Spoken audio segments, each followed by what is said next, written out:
Ini kenapa ya? Kok sampai sekarang Sumatera belum juga ditetapkan sebagai bencana nasional? Padahal nih ya, jumlah korban jiwa udah jelas.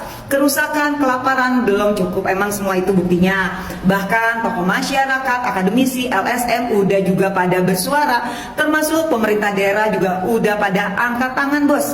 Tapi pusat katanya nih masih mengkaji lah, masih memonitor, masih menimbang lah, menimbang endasmu. Kalian pasti mikir kalau misalkan status Indonesia buat Sumatera itu dibuat jadi bencana nasional, bakal banyak bantuan dari asing yang akan langsung menolong dan jeng besok kelar gitu. Enggak begitu.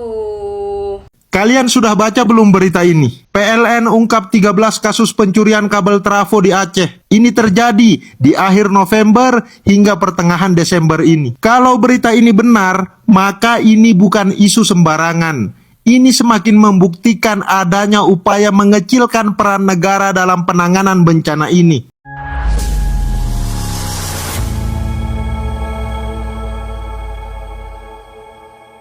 Assalamualaikum warahmatullahi wabarakatuh.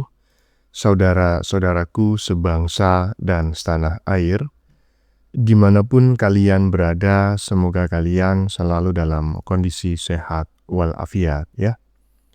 Berjumpa lagi dengan saya di Gaspol Update. Kami bukanlah buzzer pihak manapun, kami hanya menyajikan keputusan ada di tangan Anda. Teman-teman, ini ada video yang menurut saya cukup menarik ya, yakni tentang kabar yang beredar di media sosial di dunia maya bahwa listrik di Aceh itu tidak pernah menyala sejak bencana banjir bandang melanda akhir November lalu ya. Dan air dalam hal ini adalah PDAM juga tidak mengalir ya. Memang ada kabar bahwa listrik dan juga air PDAM itu sempat menyala dan mengalir secara normal di Aceh ketika Prabowo melaksanakan kunjungan ke Aceh pada saat itu. Tetapi begitu Prabowo kembali ke Jakarta, listrik dan air kembali mati. Dan tidak sedikit netizen di media sosial yang menyebut bahwa sepertinya memang ada yang sengaja bermain-main di daerah gitu ya, agar semakin terlihat pemerintah pusat tidak peduli kepada warga Aceh, sehingga ya akan semakin mempermudah bagi oknum-oknum tertentu untuk melakukan provokasi terhadap warga Aceh ya yang terdampak bencana agar mereka melawan dan menentang pemerintah pusat dan meminta alias menuntut kemerdekaan ya, dengan kata lain minta merdeka gitulah. Buktinya teman-teman ya, ada pencurian sejumlah 13 kabel trafo milik PLN ya di sana. Di masa bencana, coba ya kita berpikir bersama ya, di masa bencana yang sangat dahsyat tersebut ya, ngapain mencuri gitu-gituan, kabel trafo dicuri ya? Kalau tidak sengaja untuk sabotase, karena nggak bakal bisa dijual. Mau dijual kemana? Yang mereka butuhkan saat ini makan ya, mereka sedang berjuang melawan kelaparan gitu loh. Nah, bagaimanakah videonya dan bagaimanakah respon netizen? Mari kita tonton bersama, kemudian mari kita komentari bersama di bagian akhir video. Ini dia. Kalian sudah baca belum berita ini? PLN ungkap 13 kasus pencurian kabel trafo di Aceh. Ini terjadi di akhir November hingga pertengahan Desember ini. Kalau berita ini benar, maka ini bukan isu sembarangan. Ini semakin membuktikan adanya upaya mengecilkan peran negara dalam penanganan bencana ini. Upaya itu ternyata tidak hanya terjadi lewat narasi-narasi di media sosial, tetapi juga melalui gangguan nyata di lapangan, sabotase. Bayangkan situasinya saat para petugas PLN berjibaku siang dan malam, menembus lumpur, hutan, jalan yang putus, dan cuaca ekstrim untuk menyalakan kembali listrik warga. Justru ada pihak yang tega mencuri komponen utama infrastruktur vital ini. Ini bukan sekedar pencurian biasa. Dalam konteks bencana, ini adalah tindakan sengaja untuk memperpanjang penderitaan korban. Secara logika, tidak mungkin pelakunya masyarakat terdampak bencana. Mereka korban kehilangan rumah, mata pencaharian, akses listrik, dan komunikasi. Tidak masuk akal jika rakyat yang sedang berjuang bertahan hidup sebagai pelaku tindakan sekeji ini. Lalu siapa pelakunya? Ya tentu saja yang diuntungkan jika pemulihan listrik ini terhambat. Siapa dia? Atau siapa mereka? Jawabannya, pihak yang ada di balik narasi bahwa pemerintah tidak becus, negara tidak hadir, atau laporan pemulihan hanya angka di atas kertas. Mereka yang mengkoordinir dan yang menjalankan akun-akun palsu, akun anonim tanpa identitas yang tidak bisa dimintai pertanggungjawaban itu. Di sini kita harus jernih melihat pola. Ada pihak-pihak yang tidak sabar melihat proses, yang hanya ingin melihat kegagalan, bukan kemajuan. Ada yang membangun tekanan opini lewat video dengan angle negatif, potongan keluhan masyarakat, dan narasi emosional di media sosial. Mereka tidak sekedar menggiring opini, tidak sebatas memotong fakta dengan angle tertentu, tapi mereka benar-benar menciptakan masalah di lapangan, menciptakan alat provokasi, propaganda, dan agitasi kepada masyarakat. Jangan nuduh sembarangan, Bang. Oh tidak, ini bukan tuduhan. Ini logika sebab akibat yang patut dicurigai dan diselidiki secara serius. Kalau benar ada komponen listrik yang hilang, itu artinya negara tidak hanya sedang melawan bencana alam, tetapi juga melawan perilaku yang tidak bertanggung jawab yang merusak upaya kemanusiaan. Ini bukan soal pemerintah atau bukan pemerintah. Ini soal hak dasar warga untuk kembali hidup normal, tentang hak anak-anak yang butuh listrik, rumah sakit yang butuh daya, dan pengungsian yang butuh penerangan. Saya selalu katakan, kritik kepada pemerintah itu sah, mengawasi kerja negara itu penting, tapi menghambat pemulihan secara langsung atau tidak langsung adalah tindakan yang melampaui kritik. Itu sudah masuk wilayah moral yang gelap. Oleh karena itu, kita sebagai publik harus bersikap adil. Jangan hanya lantang menuntut hasil, tapi juga ikut melindungi proses. Hargai para petugas di lapangan yang bekerja dalam sunyi. Kita dukung aparat untuk mengusut jika memang ada sabotase di lapangan. Dan yang paling penting, jangan ikut memperkeruh suasana dengan narasi yang menihilkan kerja negara. Sementara di lapangan, orang-orang sedang mempertaruhkan tenaga dan keselamatan mereka. Dalam bencana ini yang kita butuhkan bukan siapa yang paling keras bersuara, tetapi siapa yang paling tulus menjaga kemanusiaan. Dan jika ada pihak yang justru merusak upaya pemulihan ini, maka itu bukan sekedar soal politik, itu soal hati nurani. Thank you. Ya, iya kan? Jadi bukan siapa yang paling keras bersuara, sok-sokan paling cepat sampai ke Aceh memberikan bantuan. Begitu memberikan bantuan, statementnya langsung, pemerintah lambat, pemerintah tidak hadir. Kalau mau memberikan bantuan, berikan aja bantuan. Warga Aceh memerlukan bantuan ya. Orang yang mengalami bencana gitu ya, yang dilanda bencana, itu nggak peduli siapa yang mau memberikan bantuan. Yang penting bantuan itu datang, mereka bisa mempertahankan hidup dan lain sebagainya. Nggak usah mencaci maki pemerintah. Nah, dengan informasi ya hilangnya 13 kabel trafo ini, semakin jelas bahwa sebetulnya upaya mendiskreditkan atau mengecilkan peran pemerintah dalam upaya pemulihan Aceh ya pasca banjir bandang ini sengaja dilakukan oleh pihak-pihak tertentu.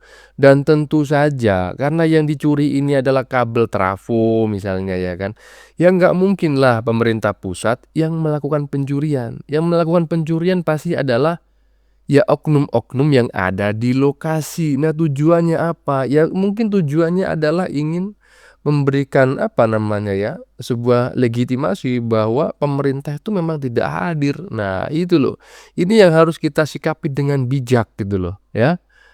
Lanjut. Ini kenapa ya, kok sampai sekarang Sumatera belum juga ditetapkan sebagai bencana nasional? Padahal nih ya, jumlah korban jiwa udah jelas. Kerusakan, kelaparan belum cukup, emang semua itu buktinya. Bahkan tokoh masyarakat, akademisi, LSM udah juga pada bersuara, termasuk pemerintah daerah juga udah pada angkat tangan bos. Tapi pusat katanya nih masih mengkaji lah, masih memonitor, masih menimbang lah, menimbang endasmu. Emang bangsat kalian ini semua ya.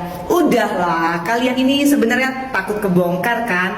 Takut kalau status bencana nasional naik, maka semua kejahatan dan sepak terjang kalian itu kebongkar semua. Hutan siapa tuh yang nebang? Izin siapa yang ngasih? Terus siapa juga yang nerima cuan? Nah, kalau semua diusut tuntas, selesailah hidup kalian semua. Aduh, benar-benar ya. Dan gobloknya lagi nih, pemerintah juga menolak bantuan luar negeri. Alasannya katanya menjaga martabat, kedaulatan, dan harga diri bangsa. Buat gua ini kocak banget. Woi, ini bencana kemanusiaan bos, bukan lomba so hebat. Kalau alasan menolak bantuan itu logik, mungkin rakyat masih bisa nerima.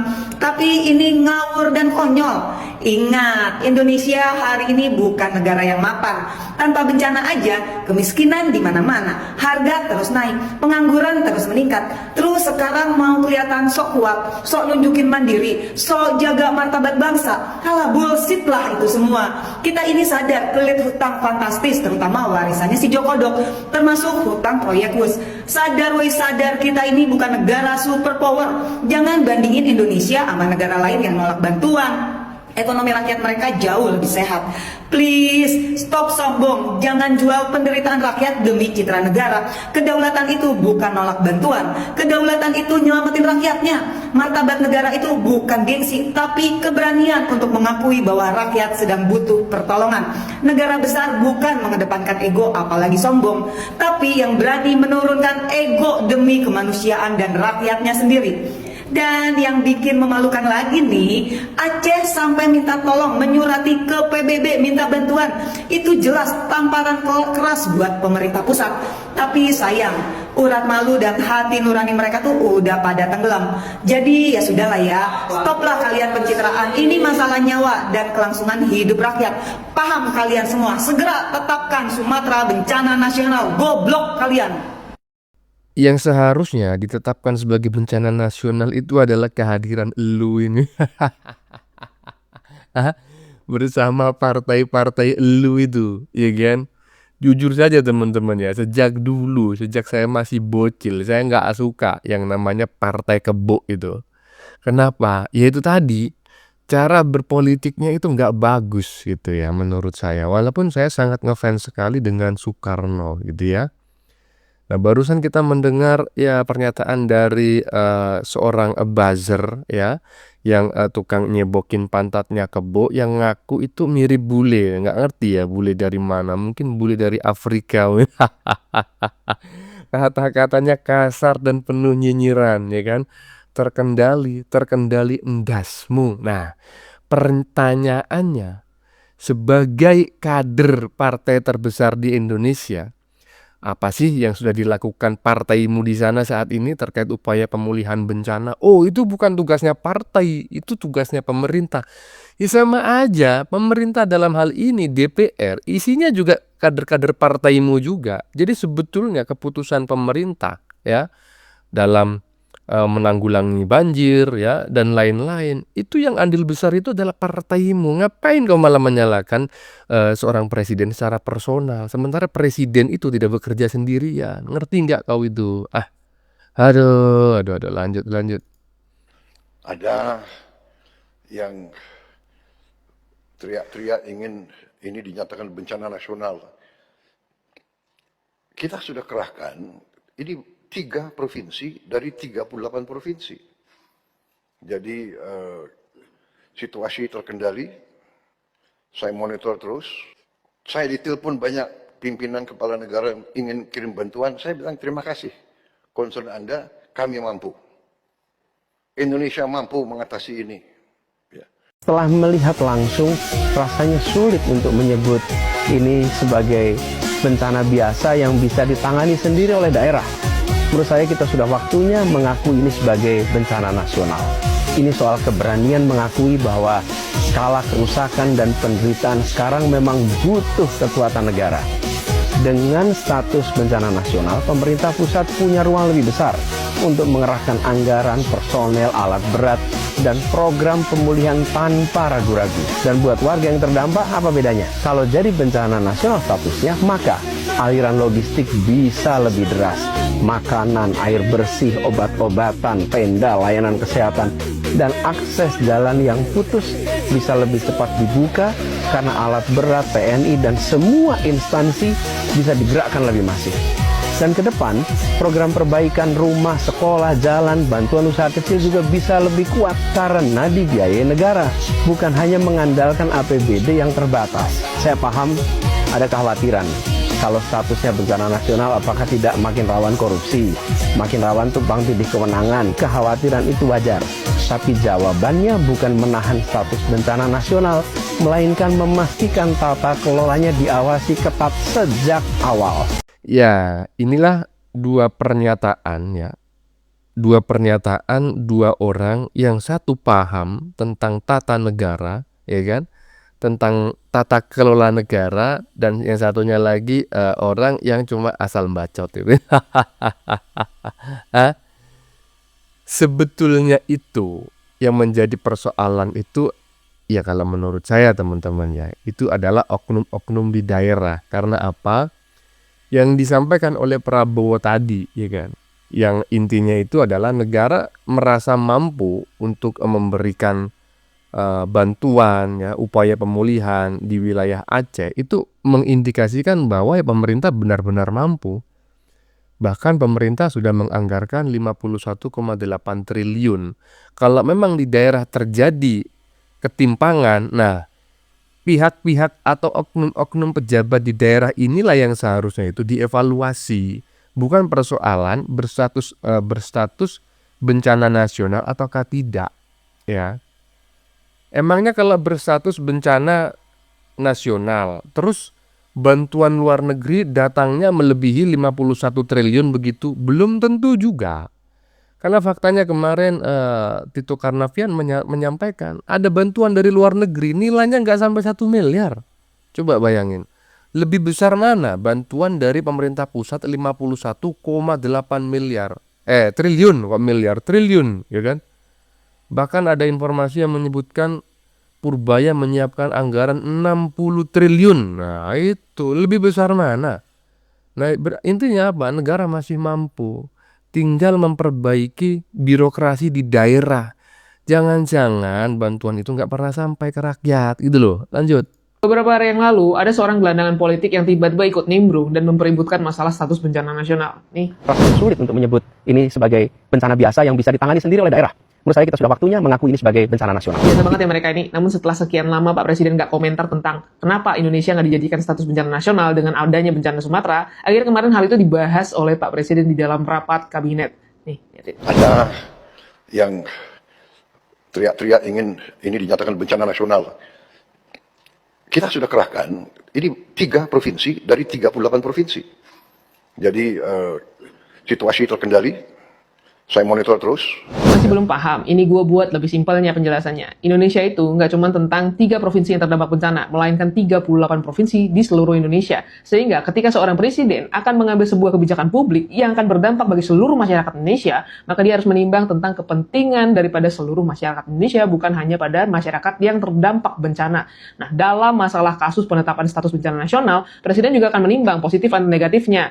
Nah, masalahnya negatifnya ini juga berdampak pada pertahanan negara, keamanan negara, hingga masalah kerawanan fiskal. Contoh-contohnya udah dapat kalian bisa lihat dan cek sendiri di masalah penetapan status bencana nasional ketika COVID-19. Dan kenapa Presiden harus concern masalah ini? Karena ini sudah diamanatkan oleh undang-undang. Di Undang-Undang Nomor 23 Tahun 2014 tentang pemerintahan daerah. Kalau bicara tentang Undang-Undang Nomor 23 Tahun 2014 tentang pemerintahan daerah, sebenarnya undang-undang ini berbicara masalah pembagian tugas antara pemerintah pusat dan pemerintah daerah. Nah, ingatin satu lagi, kalau baca undang-undang jangan cuma baca satu pasal. Kita baca tentang ketentuan umumnya lah ya. Di pasal 1 ayat 6 sampai ayat 8 itu menjelaskan tentang otonomi daerah dan desentralisasi pemerintah pemerintahan. Simpelnya tuh, pemerintah daerah tuh punya kewenangan untuk ngatur wilayahnya sendiri selama itu masih ada di sistem Negara Kesatuan Republik Indonesia. Dan juga adanya penyerahan urusan pemerintahan dari pusat ke daerah menurut asas otonomi. Di pasal 4 ayat 1 itu menjelaskan bahwa provinsi merupakan wilayah administratif gubernur yang mana merupakan perpanjangan tangan dari pusat. Dan di pasal 4 ayat 2 itu menjelaskan bahwa kabupaten kota merupakan wilayah administratif daripada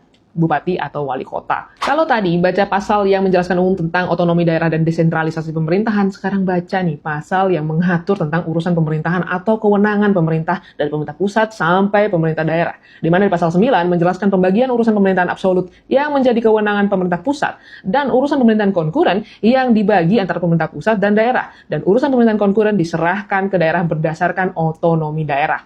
Di pasal 10 ayat 1 itu menjelaskan tentang pasal 9 ayat 2 di mana kewenangan absolut itu milik pemerintah pusat dari politik luar negeri, pertahanan, keamanan, justisi, moneter fiskal nasional, dan agama. Dan di ayat 2 diamanatkan bahwa wewenang pemerintah pusat bisa dilimpahkan kepada instansi vertikal di daerah. Contohnya ya gubernur sebagai perpanjangan tangan daripada pemerintah pusat berdasarkan asas dekonsentrasi. Di pasal 12 itu menjelaskan bahwa pemerintah daerah punya kewenangan dan kewajiban, salah satunya masalah ketentraman, ketertiban umum, perlindungan masyarakat, dan sosial, tertuang jelas pada pasal 12 ayat 1 huruf E sampai huruf F. Ini yang berhubungan dengan masalah kebencanaan ya. Masih belum ngerti juga? Scroll lagi lanjut ke pasal 16, di mana pasal 16 ayat 1 huruf A dengan tegas menjelaskan bahwa pemerintah pusat dalam menjalankan pemerintahan konkuren sebagaimana dimaksud di pasal 9 ayat 3 itu adalah sebagai pembuat norma, standar, prosedur, dan kriteria dalam rangka penyelenggaraan urusan pemerintahan. Lanjut lagi ke pasal 16 ayat 1 huruf B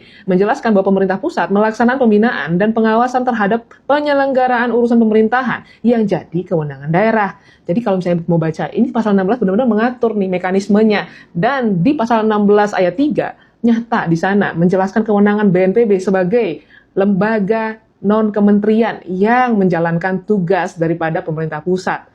Ini ya, lek kau mau bahas gelem kere-keran dan eyel-eyelan masalah status bencana nasional, maka baca dulu Undang-Undang Nomor 23 tahun 2014 sampai pasal 19 dulu aja deh ya. Di mana di pasal 19 itu sudah jelas nyata mengamanatkan bahwa gubernur merupakan perpanjangan tangan daripada pemerintah pusat. Artinya, kalau gubernur hadir, pemerintah pusat pun hadir. Apa yang dilakukan gubernur ini atas semua perintah pemerintah pusat ya. Jelas itu kan sudah jelas di dalam Undang-Undang 23 tahun 2014 ini diatur tanpa mengurangi rasa empati sedikit pun pada para korban ya. Semua yang dilakukan sudah sesuai dengan kewenangan dan aturan yang berlaku. Nah, kalau misalnya bicara lagi masalah kehadiran pemerintah pusat, Pak Presiden juga menyampaikan sudah sampai 50.000 tentara diturunkan ke daerah terdampak bencana, sudah setara dengan 50 batalion, yang mana kemarin banyak banget yang nyinyirin. Itu TNI masuk balik ke barak aja. Sekarang kok nyap-nyap, sudah sampai 50.000, belum lagi polisi yang membantu, dan Basarnas, BNPB, bisa nyap-nyap ay. Ada lagi nih yang membandingin masalah tsunami yang terjadi di Aceh 2004 yang lalu dengan bencana yang terjadi di Sumatera saat ini. Pada saat itu Presiden langsung turun ke tempat bencana. Pada saat itu Presiden langsung berkantor di tempat bencana. Pada saat itu Presiden langsung menetapkan status bencana nasional. Ya beda kasusnya. Pada saat itu undang-undangnya belum ada. Saat ini udah ada. Undang-Undang Nomor 23 tahun 2014 dan Undang-Undang Nomor 24 tahun 2007 yang mengatur tentang pemerintahan daerah dan juga penanggulangan bencana. Belum lagi kita bicara masalah undang-undang turunannya. Nah kalau ada yang ngomong lagi, ini masalah nyawa orang, masalah kemanusiaan, kok masih ngomongin undang-undang? Ya justru dengan memahami undang-undang, kamu akan bisa tepat mengkritik, memberikan kritik kepada orang yang sebenarnya punya kewenangan yang nggak dijalankan. Bukannya jadinya penyulut provokasi yang nggak penting di saat masalah harusnya pemerintah fokus untuk menangani bencana. Dan ada satu fitnah dan provokasi yang konyol yang muncul akibat adanya perdebatan masalah status bencana nasional oleh para wabah. Di mana mereka ngomong, ini pemerintah pusat kalau nggak berani untuk menetapkan masalah status bencana nasional, maka mereka ini sebenarnya pada ketakutan, terutama Presiden nih, ketakutan adanya audit penggunaan daripada lahan-lahan usahanya yang menggunakan hutan. Boleh dong, jangan bodok ya. Ini kan kalau mau baca, Perpres nomor 5 tahun 2025, Presiden justru malah membentuk Satgas PKH yang istilahnya tukang auditnya hutan-hutan biar nggak disalahgunakan. Bahkan nih, kemarin Satgas PKH udah ngelirik 31 perusahaan yang mungkin punya andil di dalam masalah bencana Sumatera ini dan siap dipidanakan. Belum lagi nih, kalau misalnya mau ngomong, Presiden nggak concern sama masalah hutan. Nih ya, bahwa si Menhut aja udah mencabut 22 perizinan berusaha pemanfaatan hutan buntut daripada bencana ini atas perintah Presiden loh. Jadi jangan fitnah, jangan provokasi karena benar-benar nggak diperlukan.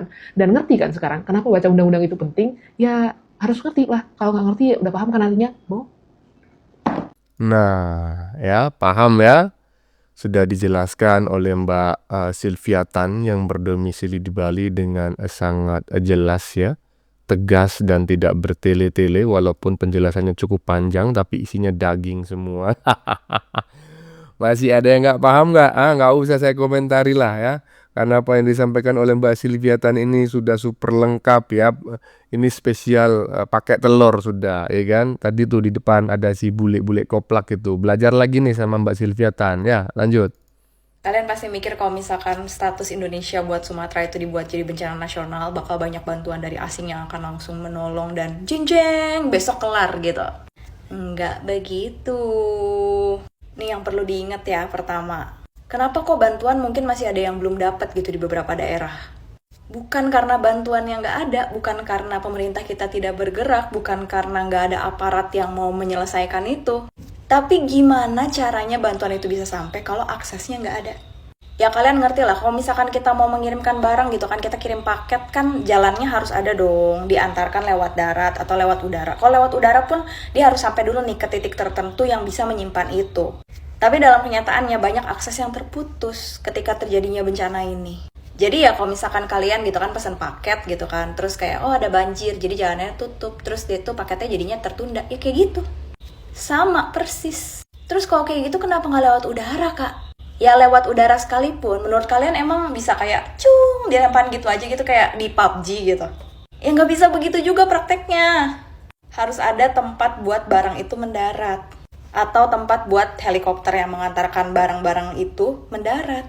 Ya jangan dipikir kayak PUBG gitu kan, kayak ya udah cung jatuh nih lootnya, udah terus itu jatuh entah di mana, di atas gunung kayak di atas tebing, dia aman aja barang yang nggak bisa. Kalau dia jatuh di tempat yang nggak tepat, terus dia itu barangnya malah rusak kan jadi percuma buang-buang.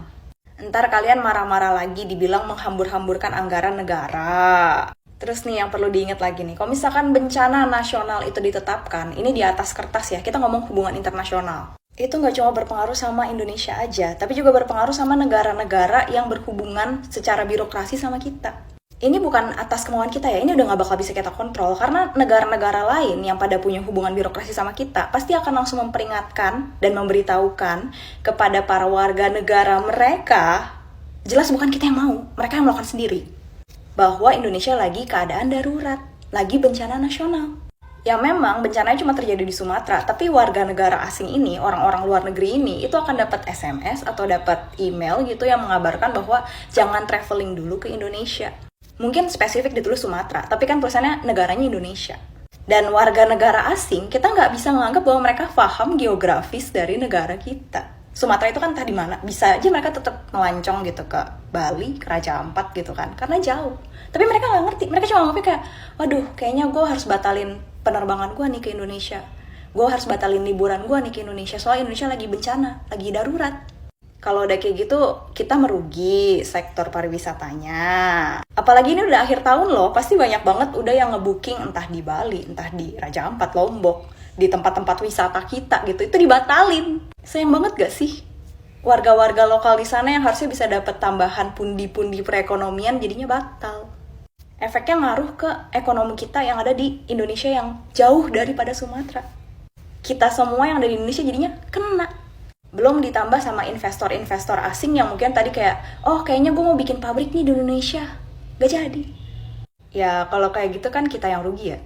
Dan lagi nih, kalau misalkan kita beneran netapin bencana nasional dan akhirnya asing itu pada masuk ke Indonesia, ini juga bahaya buat pertahanan Indonesia itu sendiri. Kan kita nggak tahu apakah akan ada pihak asing yang sengaja datang buat ngeliat-liat keadaan Indonesia gitu kan, dengan dia datang ke Sumatera, lihat, oh kondisinya kayak gini, oh berarti kalau kayak gini gampang nih digoyang Indonesia ke depannya. Ntar disabotase gitu. Kalau sekarang kan memang mungkin bencana alam ya, nanti dibuat bencana beneran sama mereka, sengaja, biar Indonesia terpecah-pecah. Nah, loh. Aku mah gak mau ngomong yang ribet-ribet lah. Kalau misalnya kalian mau ngomong tentang pasal, tentang ini itu, atau kemanusiaan, cari aja aktivis-aktivisan itu. Kita ngomonginnya efek yang akan ngefek ke seluruh Indonesia aja kalau misalnya kita netapin itu jadi bencana nasional. Dan tentu saja dolar bakal naik atau mata uang lain bakal naik dan harga rupiah jatuh. Dulu aja waktu pas Indonesia netapin bencana nasional pada waktu tsunami Aceh, kita, seluruh Indonesia, mengalami 1 tahun kemunduran. Yaitu harga dolarnya hancur. Kalian mau kayak gitu? Kita tetapin bencana nasional. Aku sih ya terserah sih, kalau kalian tetap mau menetapkan bencana nasional nggak apa-apa. Tapi ya minimal 1 tahun ke depan kita merasakan seluruh efeknya nih, seluruh Indonesia. Sebenarnya sih yang penting bukan masalah cuma sekedar tulisan di atas kertas bahwa ini bencana nasional. Tapi ya yang penting tetap dilakukan evakuasi, tetap dilakukan penyelamatan, tetap dilakukan gimana caranya supaya bencana ini bisa cepat teratasi. Jadi yang penting adalah di lapangannya itu dilakukan, dibereskan. Bukan sekedar kita ribut-ributan masalah bencana nasional atau bukan. Dan sebenarnya kinerja pemerintah sekarang itu udah cukup bagus karena benar-benar udah memusatkan untuk membereskan masalah ini dengan segera, mengerahkan banyak bantuan dan juga personil ke sana. Jadi perhatian sebenarnya dari pusat udah ada banget, udah benar-benar dikerjain, cuman ya baik lagi dari awal. Aksesnya kalau nggak ada gimana caranya bisa sampai, bisa selesai. Itu aja dulu yang dipikirin lah. Kalau kalian bisa membantu gitu kan, cepat-cepat membantu membangun jembatan, cepat-cepat membantu supaya meratakan tanah yang mungkin ada banyak air di bawahnya supaya kendaraan berat bisa lewat untuk bantu evakuasi. Itu yang dibutuhin sekarang. Menurut kalian gimana, guys? Nah, ini benar juga. Ditetapkan sebagai bencana nasional. Kemudian bantuan luar negeri datang. Lah bantuan luar negeri datang itu lewat apa? Lewat darat kan. Nah, kalau pemerintah pusat saja dalam upaya pemulihan mengalami atau menghadapi banyak kendala karena jalur darat terputus, jembatan terputus, jalan-jalan dipenuhi lumpur yang sangat tinggi dan lain sebagainya, apalagi bantuan dari luar negeri. Apa kalian pikir bantuan dari luar negeri itu langsung datang seperti bantuan dari ke Palestina itu yang lempar-lempar barang dari pesawat tempur menggunakan parasut? Enggak, ya kan? Bantuan itu masuk ke Indonesia, kemudian disalurkan oleh ya orang-orang di Indonesia, oleh ekspedisi-ekspedisi yang disiapkan oleh pemerintah di dalam negeri melalui jalur darat. Nah, jalurnya terputus. Begitu loh. Lanjut. Udah selesai ya. Bagaimana menurut kalian? Keputusan ada di tangan Anda. Silakan tulis di kolom komentar baik Anda yang setuju maupun yang tidak setuju dengan isi konten ini.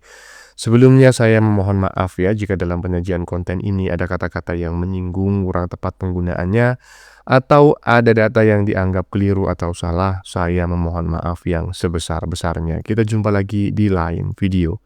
Salam NKRI.